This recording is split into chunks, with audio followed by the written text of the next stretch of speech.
दोस्तों बाजार में आज बहुत ही ज़बरदस्त गिरावट का माहौल बना हुआ है। आप देख सकते हो कि प्री ओपन सेशन में तो बाजार लगभग 2300 पॉइंट की भारी गिरावट दिखा रहा था बीएसई सेंसेक्स। लेकिन जो शुरुआत हुई बाजार की तो लगभग 1300-1400 पॉइंट की गिरावट के साथ हुई और इस समय भी उतनी ही गिरावट है, लगभग 1500 पॉइंट के आसपास की गिरावट है। यानी बाजार अभी भी रिकवर नहीं हो पा रहा है। तो ये जो भयंकर गिरावट हो रही है इसके पीछे 5 बड़े रीजन है जिनको हम एक एक करके डिस्कस करेंगे। क्या एक्चुअल में इस गिरावट का हमें फ़ायदा उठा लेना चाहिए या फिर प्रॉफिट बुक करके निकलने का मौका आ चुका है। मार्केट एक्सपर्ट की राय क्या है बाजार को लेकर, अलग अलग ब्रोकरेज हाउस की राय को जानेंगे और आगे आने वाले समय क्या संभावना बन सकती है उसको समझने की कोशिश करेंगे और इस गिरावट में कौन से ऐसे स्टॉक है जिसमें इन्वेस्टमेंट किया जा सकता है। इन सारी बातों को जानेंगे इस वीडियो के माध्यम से। लेकिन फ्रेंड उससे पहले अगर आप पहली बार हमारे चैनल पर आए तो चैनल को सब्सक्राइब कर दीजिए, एक बेल आइकॉन दबा दीजिए ताकि जब भी नया वीडियो बने पहला नोटिफिकेशन आपको मिले। वीडियो पसंद आए तो लाइक शेयर जरूर कीजिए। चलो फ्रेंड्स वीडियो स्टार्ट करते हैं। मैं हूँ आपका दोस्त एस.बी. दवे और हमारे अपने चैनल ऑनलाइन कमाई में आपका बहुत बहुत स्वागत है। तो अभी लगभग 10:30 बजे के आसपास का टाइम है। इस समय बीएसई सेंसेक्स 79,501 के स्तर पे 1480 पॉइंट यानी लगभग 1500 पॉइंट की भारी गिरावट देखने को मिल रही है। यानी 1.83% टूटा है सेंसेक्स। अब देख सकते हो कि जहाँ पे शुरुआत हुई थी लगभग वहीं पर है। काफ़ी बड़ी गिरावट देखने को मिल रही है। कुछ रिकवरी होने की कोशिश है लेकिन रिकवरी हो नहीं पा रही है क्योंकि हैवी सेलिंग हो रही है। अब निफ्टी के अलग अलग इंडेक्स की बात करें तो ये जो गिरावट है चौतरफा है, कहीं पर कोई राहत नहीं और स्पेशली स्मॉल कैप की पिटाई ज़बरदस्त हो रही है। अब निफ्टी 50 की बात करें यहाँ पे आपको 1.77% की गिरावट के साथ 24,279 के स्तर पर दिखाई देगा, यानी 25,000 का स्तर टूट गया है। निफ्टी नेक्स्ट 50 में काफ़ी बड़ी गिरावट है, 2.12% की गिरावट है। निफ्टी 100 में भी 1.84% की गिरावट है और निफ्टी 200 में 1.94% की गिरावट है। निफ्टी 500 में 2.01% की गिरावट है। निफ्टी के बड़े इंडेक्स में भी गिरावट है वो लगभग 2% के आसपास की है। निफ्टी मिड कैप 50 में 2.29% की गिरावट है और निफ्टी मिड कैप 100 में 2.46% की गिरावट है। इसका मतलब यह है कि जो मिड कैप है उसमें गिरावट 2.5% के आसपास की है, यानी निफ्टी के ऊपर बड़े इंडेक्स से भी ज़्यादा। निफ्टी स्मॉल कैप में तो 2.81% की गिरावट है, यानी ये जो गिरावट है वो लगभग 3% तक पहुंची हुई दिखाई देगी। तो जो सबसे भारी गिरावट हो रही है वो स्मॉल कैप में ही हो रही है और मिड कैप में उससे कम, और जो राहत है थोड़ी सी तो बड़े इंडेक्स के अंदर ही दिखाई दे रही है। इंडिया वीएक्स इस समय 21.10 के आसपास है, ज़बरदस्त अप है। इसका मतलब यह है कि बाजार में बहुत ज़्यादा वीक सिग्नल दिखाई दे रहे हैं। निफ्टी मिड कैप 150 भी 2.44% डाउन है और Nifty small cap 50 2.66% down. Overall देखें तो बाजार में कहीं कोई राहत नहीं है। अब सेक्टरल इंडेक्स देखें तो जो सबसे भारी गिरावट अगर हमें देखने को कहीं मिल रही है तो वो निफ्टी रियलिटी में 3.69% की ज़बरदस्त गिरावट, और उसके बाद अगर आपको गिरावट कहीं दिखाई देगी तो वो दिखाई देगी आपको निफ्टी पीएसयू बैंक में। सरकारी बैंकों की ज़बरदस्त पिटाई हो रही है, 3.22% की गिरावट है और लगभग उतनी ही गिरावट निफ्टी मेटल के अंदर भी है, 3.21% की ज़बरदस्त गिरावट, और निफ्टी ऑटो भी ज़बरदस्त पिटा है, 3.05% की गिरावट। तो ओवरऑल सभी जगह पे गिरावट है। अब उसके बाद अगर गिरावट देखें तो आपको मीडिया में दिखा देगी 2.60% की गिरावट। निफ्टी आईटी भी 2.73% की गिरावट की चपेट में। Nifty financial sector 1.85% down. कहीं देख सकते हो कि कोई राहत नहीं है। अगर कहीं कोई तेज़ी का वातावरण बने तो वो है निफ्टी एफएमसीजी, जहाँ पे 0.61% की तेज़ी है, यानी एफएमसीजी सेक्टर इस समय ग्रीन है, बाकी कोई सेक्टर में कहीं कोई तेज़ी दिखाई नहीं दे रही है। ओवरऑल सभी पे निगेटिव वातावरण बना हुआ है।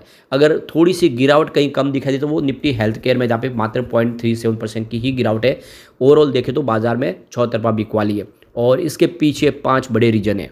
तो बड़ी मंदी आने की संभावना बन रही है। अमेरिका मंदी दौर में प्रवेश करने की आशंका बढ़ चुकी है क्योंकि मंदी का संकेत देने वाला जो साम मंदी इंडिकेटर है वो 0.5 अंक ऊपर दिख रहा है। ये मंदी की संभावना का संकेत है। लेकिन इस इंडिकेटर को ट्रिगर करने के कारण क्या थे, इस पर नज़र डालें तो जुलाई में अमेरिका में नौकरियों में भारी गिरावट दर्ज हुई है। इस अवधि में पिछले साल के 2,15,000 मासिक नौकरियों के औसत की तुलना में मात्र 1,14,000 नौकरियां ही जुड़ी है, यानी बहुत ज़बरदस्त कम हुई है। इसके अलावा बेरोजगारी दर अक्टूबर 2021 के बाद सबसे ज़्यादा 4.3% पर पहुंच गया, यानी आर्थिक मंदी और ज़बरदस्त मंदी अमेरिका में दिखाई दे रही है। ये बाजार के लिए बहुत बुरी खबर है। तो ग्लोबल मार्केट में तेज़ी मुख्य रूप से अमेरिकी अर्थव्यवस्था के सॉफ्ट लैंडिंग की उम्मीदों पर आधारित थी। हालांकि मंदी के नए संकेतों से ये जो उम्मीद थी वो धूमिल हो चुकी है। इसके चलते अमेरिकी बाजार फ्राइडे को औदे मुँह गिरे और 2020 के बाद सबसे ख़राब दिन था फ्राइडे का। जो दूसरा रीजन है कि केवल अमेरिकी बाजार ही मंदी में नहीं, जापान का निक्की भी 225 की भी संघर्ष कर रहा है। बैंक ऑफ जापान ने बुधवार को अपनी बेंचमार्क ब्याज दर बढ़ा दी है। इस बढ़ोतरी ने अमेरिकी डॉलर के मुकाबले जापानी येन के मूल्य को भी बढ़ा दिया है। कम ब्याज दरों के चलते जापानी येन का इस्तेमाल कैरी ट्रेड नाम के विदेशी मुद्रा रणनीति के लिए किया जा रहा है। इससे येन में उधार लेना और हाई यील्ड एसेट में निवेश करना शामिल होता है। हालांकि बैंक ऑफ जापान द्वारा ब्याज दर बढ़ाने से इस रणनीति को अपनाने वाले विदेशी मुद्रा ट्रेडर्स को परेशानी हो सकती है, जिससे ग्लोबल बाजार में भी उथल पुथल मच सकती है। तीसरा जो रीजन बन रहा है वो ईरान इजराइल का तनाव। तो देख सकते हो कि ईरान, हमास और हिजबुल्लाह ने हमास प्रमुख और हिजबुल्लाह के सैन्य प्रमुख की इजराइल द्वारा हत्या के खिलाफ जवाबी कार्रवाई करने की कसम खाई है। मध्य पूर्व में किसी भी तरह की तनातनी से तेल की कीमतों में भारी उछाल आ गया। हालांकि मांग की कमी के कारण तेल की कीमतें वर्तमान में 8 महीने के निचले स्तर पर है, इसलिए कच्चे तेल की कीमतों में संकेतों के लिए मध्य पूर्व बाजार पर कड़ी नज़र रखनी होगी। चौथा जो रीजन बन रहा है वो पहली तिमाही के कमज़ोर नतीजे। मोतीलाल ओसवाल का कहना है कि खराब डील माहौल, रिकॉर्ड हीट वेव और सुस्त मांग के बीच जून सप्ताह में तिमाही के नतीजे कमज़ोर रहे। इस अवधि में अब तक के आए नतीजे में सालाना आधार पर लगभग 1% के आसपास कमज़ोर है। अब तक अपने नतीजों में जारी निफ्टी 50 में शामिल 30 कंपनियों में आय में सालाना औसत पर 0.7% की ही बढ़त देखने को मिली है, लेकिन प्रॉफिट में 9.4% की गिरावट तिमाही आधार पर देखने को मिली है। और ग्लोबल कमोडिटी से तेज गिरावट के कारण समग्र प्रदर्शन पर नेगेटिव असर देखने को मिला है। तो नतीजे भी बाजार के उत्साहवर्धक नहीं है।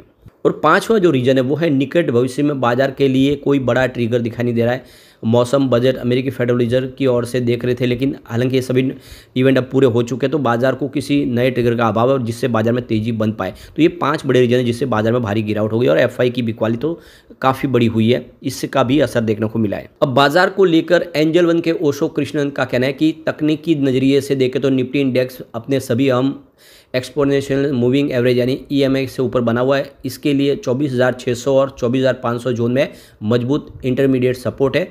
जब तक निफ्टी इस स्तर से ऊपर बना रहता तब तक बाजार में चिंता का कोई कारण नहीं होना चाहिए। ऊपर की तरफ डेली चार्ट पर 24,850 और 24,950 के आसपास स्थित बेरिश गैप में निफ्टी के लिए इंटरमीडिएट रेजिस्टेंस के रूप में कार्य कर सकता है, जिसके बाद नियर टर्म में 25,000 का मनोवैज्ञानिक स्तर अगला रेजिस्टेंस होगा। अगर निफ्टी इस बाधा को पार कर लेता है तो निफ्टी में अगले दौर की रैली शुरू हो सकती है। HDFC सिक्योरिटीज़ के नागराज शेट्टी का कहना है कि निफ्टी का शॉर्ट टर्म ट्रेंड कमज़ोर है, लेकिन बाजार का near term up trend status बरकरार है। निचले स्तरों से कोई उछाल आने से पहले आने वाले कारोबारी सत्रों में 24,600 और 24,500 के स्तर तक कुछ और कमजोरी की संभावना है। निफ्टी के लिए तत्काल रेजिस्टेंस 24,900 के स्तर पर दिख रहा है। कोटक सिक्योरिटीज़ के अमोल अठावले का कहना है कि तत्काल आधार पर बाजार के लिए 24,600 और सेंसेक्स के लिए 80,900 और ये देखो कि नीचे की तरफ 24,500 और 80,600 के स्तरों के बीच में सपोर्ट नजर आ रहा है। दूसरी ओर जब तक बाजार 25,100 और सेंसेक्स 82,200 के स्तर को पार नहीं कर जाता तब तक सेंसेक्स में निफ्टी के दायरे में घूमते दिख सकते हैं। इस समय 24,600, 24,500 और सेंसेक्स 80,900 से 80,600 के स्तरों के बीच में चुनिंदा स्टॉक के खरीदने की रणनीति अपनानी चाहिए। कुछ स्पेशल जो स्टॉक है जो आने वर्ष में अच्छा प्रदर्शन करे उसको डिप में खरीदारी के बारे में सोचा जा सकता है। अगर इस स्तर से बाजार अगर गिरता है तो फिर 24,250 निफ्टी के लिए और 79,900 का स्तर देख सकते हो कि सेंसेक्स के लिए होगा। और ये देख सकते हो कि स्तर फिलहाल आप देख दो कि ऑलरेडी वीक दिख रहे हैं, ये गिराई हो चुकी है। अभी फिलहाल देख दो कि इस समय प्रॉफिट बुकिंग का थोड़ा सा माल तो दिख रहा है।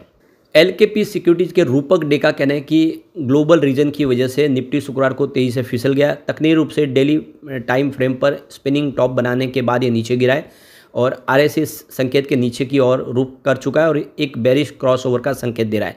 जब तक निफ्टी 24,800 के नीचे रहेगा तब तक बाजार में उछाल में बिकवाली करने वाले ट्रेडरों के पक्ष में ही बाजार रहेगा और नीचे की तरफ 24,530 और 24,400 तक गिर सकता है। कुल मिला के जो मार्केट एक्सपर्ट है इस समय जो सिग्नल दे रहे हैं उस हिसाब से मंदी का संकेत दिख रहा है, लेकिन अच्छे चुनिंदा स्टॉक में डिप में खरीदारी का अच्छा मौका भी दिखाई दे रहा है। अब यहाँ पे देखो कि प्रभुदास लीलाधर के वैशाली पार्क की तरफ से इस गिरावट का फायदा उठा के कुछ स्टॉक में रिकमेंडेशन दी है जिसमें खरीदारी की जा सकती है। तो यूएस के मार्केट में भारी गिरावट की वजह से हमारा बाजार भी गिर गया है और ऐसे में देखो कि वैशाली पार्क का कहना है निफ्टी 50 के लिए जो एक सपोर्ट है वो 24,400, 24,450 और 25,000 के आसपास है और ये सपोर्ट टूटेंगे थोड़ी सी गिरावट जरूर बनेगी, लेकिन ऐसे में भी आप कुछ स्टॉक है जिनमें दाव लगा सकते। तो उन्होंने HCL में खरीदारी की सलाह दी है, बाय करना है आपको 467 के आसपास। टारगेट आपको देखने को मिलेगा 493 का, स्टॉप लॉस 457 का लगाना है। सेकेंड स्टॉक उन्होंने बताया सोना कॉम्स, जो 689 के आसपास खरीदारी करनी है, टारगेट 725 का और स्टॉप लॉस 675 का देखने को मिलेगा। एलेम्बिक तीसरा स्टॉक है जो 147 के साथ खरीदारी करनी है, टारगेट 154 का देखने को मिल सकता है और स्टॉप लॉस 143 का लगा। तो ये आप अपने हिसाब से रणनीति बना सकते हैं। लेकिन फ्रेंड, कोई भी इन्वेस्टमेंट करने से पहले अपने फाइनेंशियल एडवाइजर से बड़े ले लें या अपना खुद का रिसर्च करें, क्योंकि मैंने वीडियो आपके एजुकेशनल पर्पज़ के लिए ही बनाए। वीडियो पसंद आए तो लाइक से जरूर कीजिए और चैनल को सब्सक्राइब कर दीजिए। Thank you friends.